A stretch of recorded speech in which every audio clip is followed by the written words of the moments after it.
तो दोस्तों हैबिट को चेंज करने के लिए हमें उसके 4 फैक्टर्स को समझना पड़ेगा। वो फैक्टर्स हैं Q, carving, response and reward.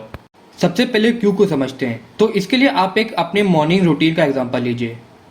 तो जब आप सुबह उठते हैं तो जो अलार्म क्लॉक की आवाज़ होती है, जो आपको उठाती है, जो आपको नींद से उठाती है, जो आपके अंदर एक मोशन ट्रिगर करती है कि आप उठे और उस अलार्म क्लॉक को बंद करें, उसे कहते हैं क्यू।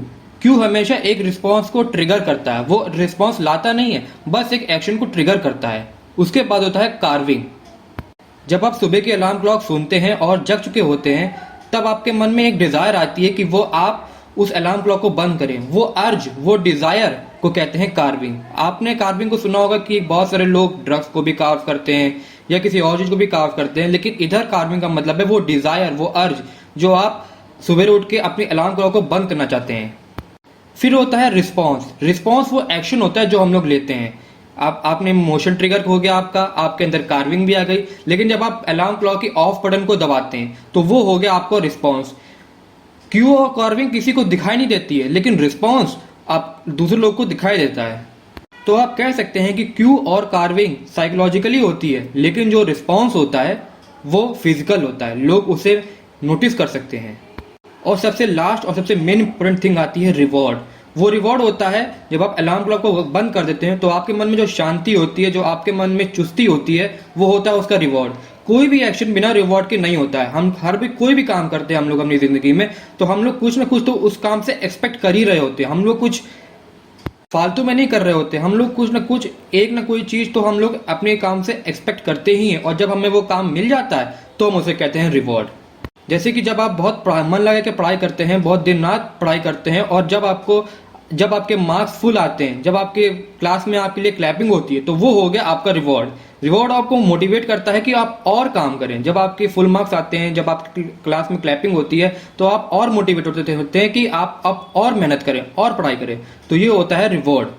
तो ये हो गई हैबिट्स की 4 स्टेजेस। क्यू जो रिस्पॉन्स ट्रिगर करता है, कार्विंग वो डिजायर जो रिस्पॉन्स लाना चाहती है, रिस्पॉन्स जो एक्शन हम लोग लेते हैं, और रिवॉर्ड जो हमें एंड रिजल्ट मिलता है। अगर रिवॉर्ड अच्छा हुआ तो हम लोग उस हैबिट को फॉलो करते हैं, और अगर रिवॉर्ड गलत हुआ या हम लोग को सेटिस्फाई नहीं करता है तो हम लोग उसे आगे नहीं करते हैं। तो इन्हीं 4 स्टेप्स को देख के हम एक अपनी नई हैबिट को बना सकते हैं या एक पुरानी हैबिट को ब्रेक कर सकते हैं। और इसी को कहा है जेम्स क्लियर ने 4 लॉस ऑफ बिहेवियर चेंज। पहला लॉ होता है Q, make it obvious. Second law होता है carving, make it attractive. Third law होता है रिस्पॉन्स, मेक इट ईजी। और फोर्थ लॉ होता है रिवॉर्ड, मेक इट सेटिस्फाइंग।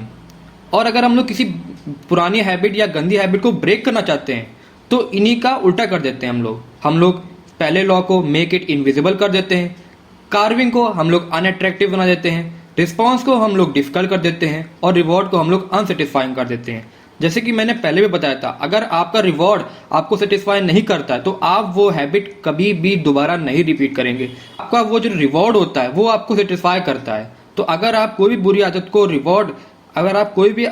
के रिवॉर्ड को अगर अनसेटिस्फाइंग बना देंगे तो आप वो बुरी आदत दोबारा करेंगे ही नहीं। इन चारों लॉ से आप कोई भी एक अच्छी हैबिट बना सकते हैं या कोई पुरानी हैबिट ब्रेक कर सकते हैं। ये साइंटिफिकली प्रूवन है और साइकोलॉजिकली प्रूवन है। मैंने इसे खुद ट्राई किया है अपनी लाइफस्टाइल में और मुझे इससे बहुत अच्छे रिजल्ट्स मिले हैं।